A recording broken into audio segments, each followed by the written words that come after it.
Os amigos vão do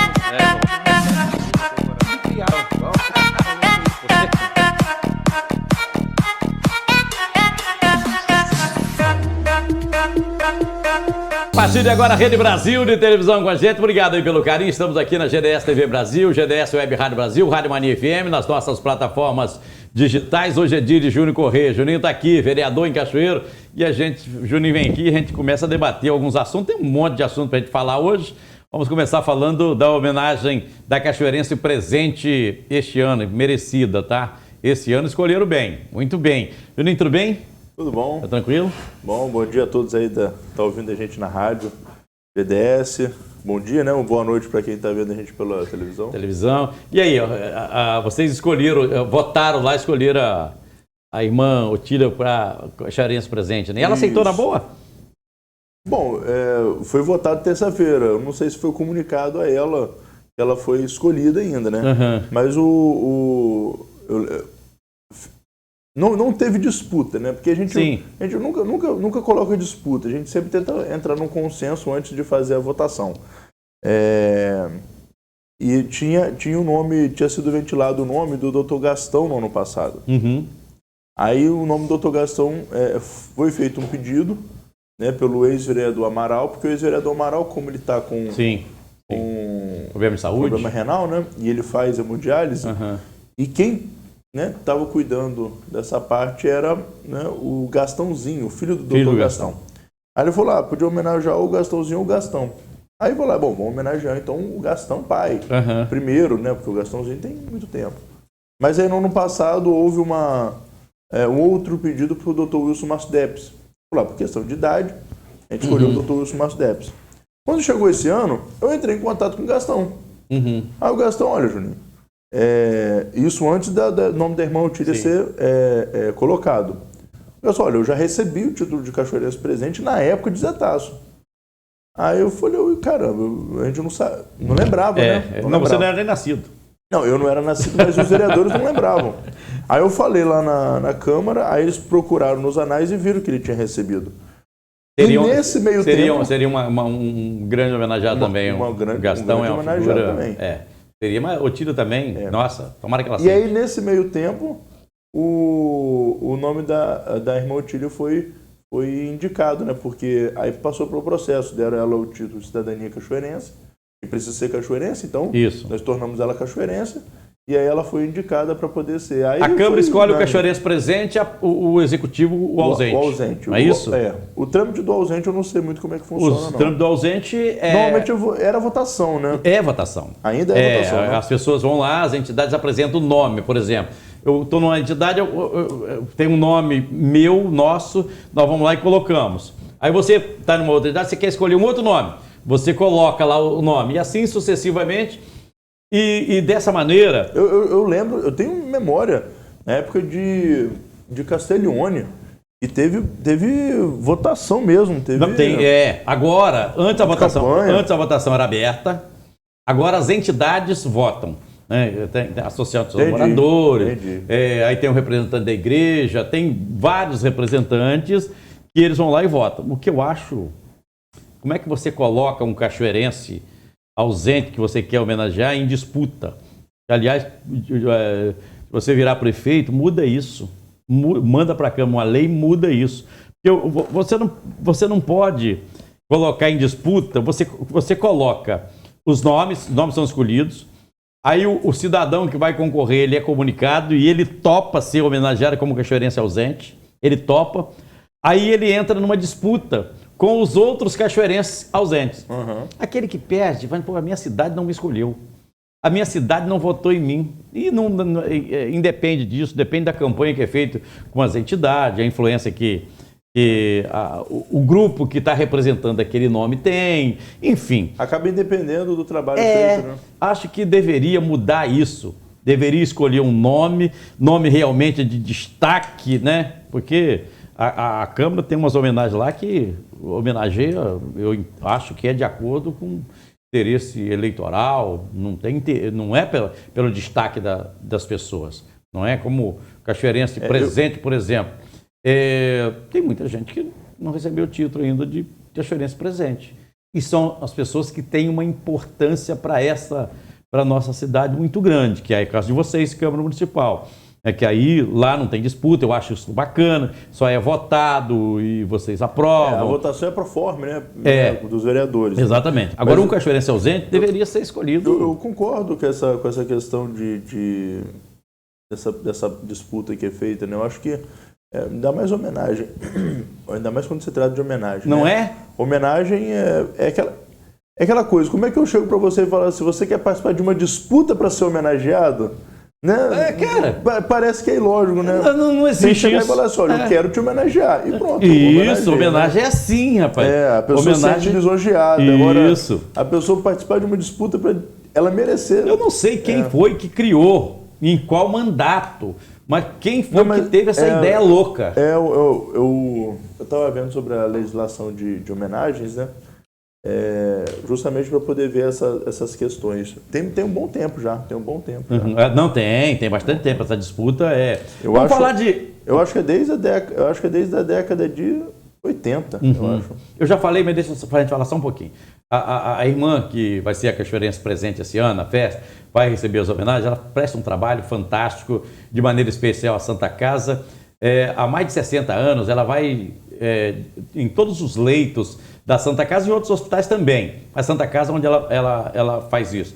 Vai lá e ora com o paciente. Né? Vai lá e leva uma palavra de conforto ao paciente. Então é um trabalho lindo, é um trabalho maravilhoso. É um trabalho diário, é um trabalho constante, voluntário. E já há anos aqui no município. Exatamente. Né? Ela não é nascida em Cachoeiro, mas ela já é cachoeirense pelo trabalho todo que ela faz. Ela é maravilhosa. Bem, o governo federal vai anunciar hoje medidas para carros populares, hoje quinta-feira. A ideia é baixar o preço do carro popular, que hoje o preço de partida é R$68 mil. R$68 mil é carro popular ou não?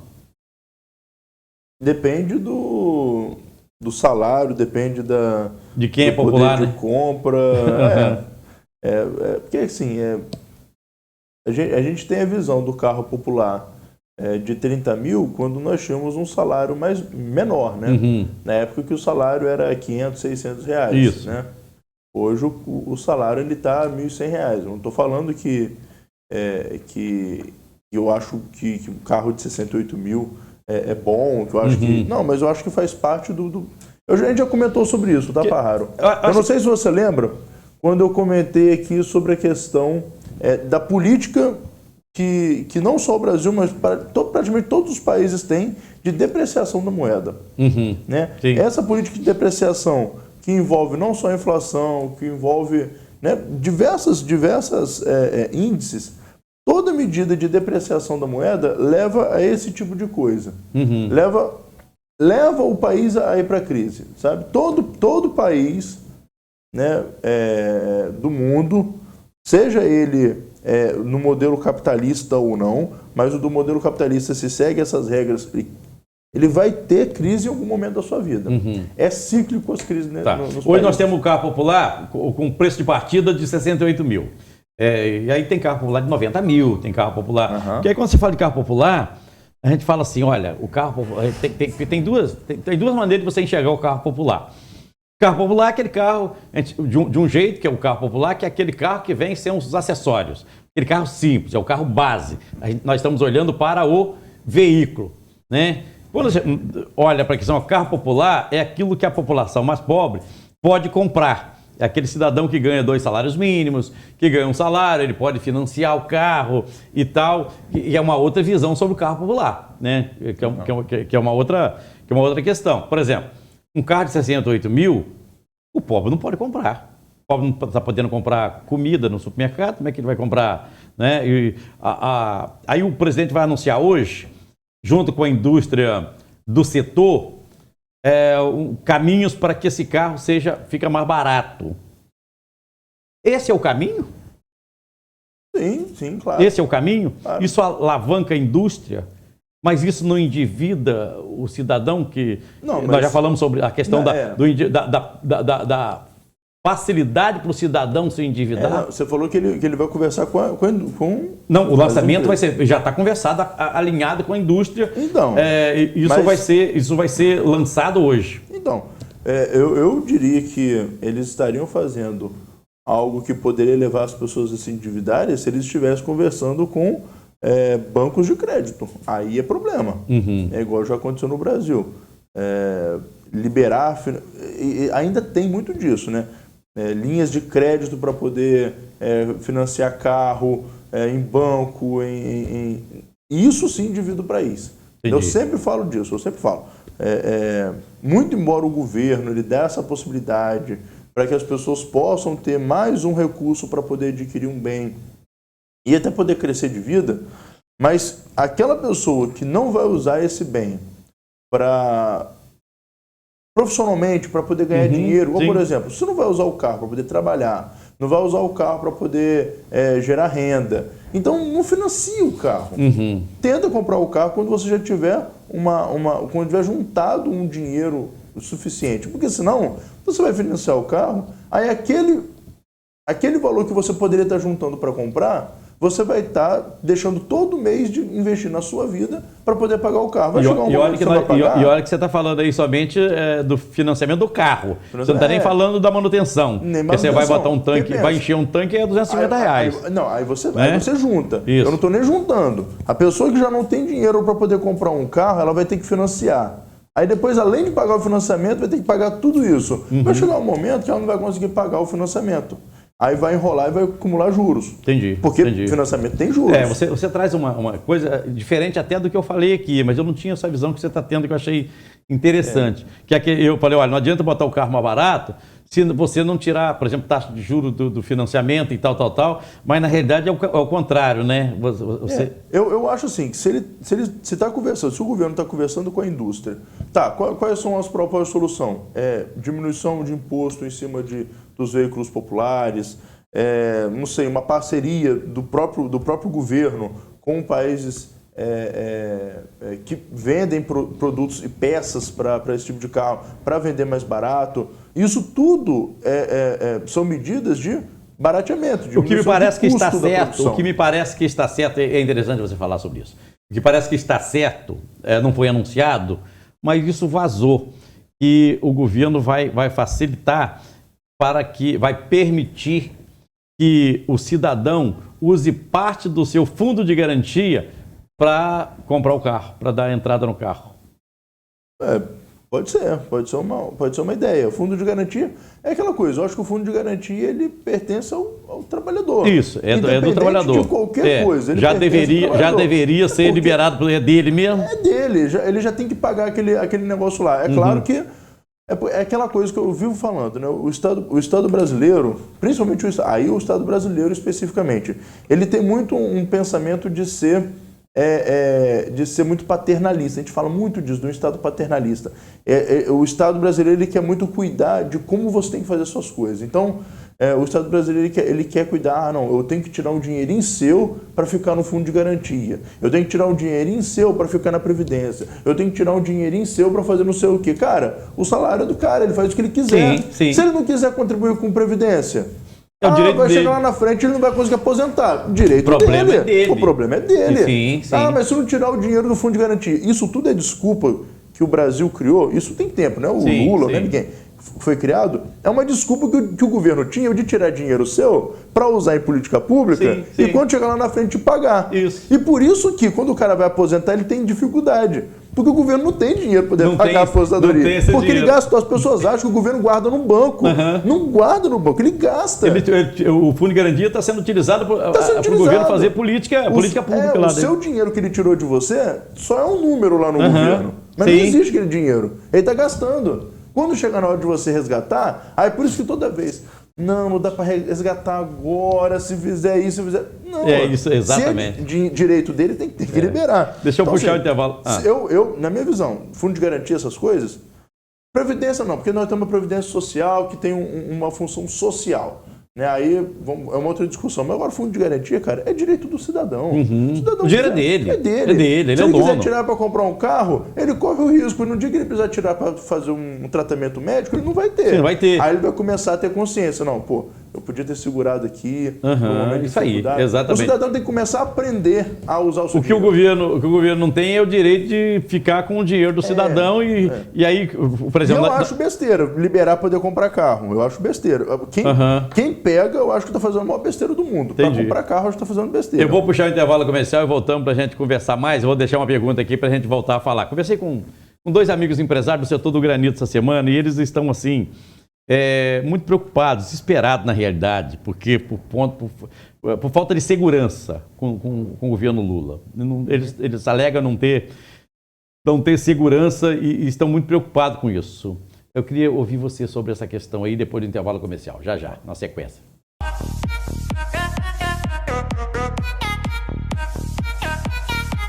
Seguindo com o nosso programa aqui na Rede Brasil de Televisão, Mania FM, GDS Web Rádio Brasil, GDS TV Brasil. Obrigado pelo carinho. Hoje é dia de Júnior Correia aqui com a gente. Deixa eu falar da Cofrio, sabor a toda prova, a melhor linguiça para o seu churrasco é da Cofrio.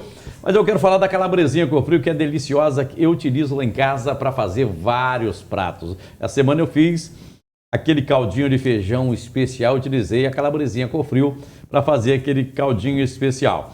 Ontem à noite eu fiz um caldinho de inhame. E o que eu fiz? Temperei também com muito alho, cebola e a calabresinha Cofrio, cortada fininha, fritinha. Gente, que especial, que delícia! Os produtos Cofrio você encontra nos melhores supermercados, mercearias, padarias, açougue de todo o estado do Espírito Santo. Leve Cofrio para casa, Cofrio, sabor a toda prova. Aliás, Cofrio daqui a pouco está em outros estados também, né? Vai partir para Rio, São Paulo, Minas e vai embora, né? Eu espero que sim. Então logo. Já tem liberação, não é isso? Tá agarrado. Tá agarrado ainda? Tá agarrado, não sei por que tá agarrado, mas já estamos buscando. Quando chega, eu estava conversando com uma pessoa que veio do Rio de Janeiro, mora no Rio hoje. E aí, na cidade do Rio ou no estado? Mora no Rio de Janeiro, mora em Copacabana. Tá. E aí estava lá em casa num churrasco no último sábado, e linguiça Cofrio, e a pessoa comendo, falou, gente, lá no Rio não adianta, e não é a mesma coisa, é diferente. O que não tem no Rio? Eu falei, vai ter. Calma que vai chegar. No norte, o Fluminense ali, a Cofrio já é um pouco conhecida, porque é proximidade com a divisa, né?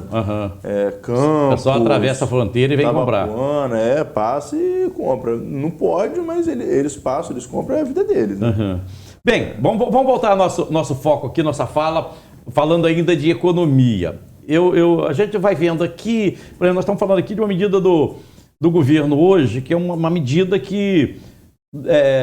a princípio parece que é bom, parece que para o setor da indústria isso é importante, até porque a indústria vai fazer esse anúncio junto com o presidente Lula e isso vai alavancar, me parece que é isso. A gente vem vendo... Tem que tomar cuidado para não ser também uma linha de crédito para as indústrias. Né? Também. Uma linha de crédito que seja prejudicial para o cidadão. Né? Exatamente. E tem umas linhas de crédito que eles...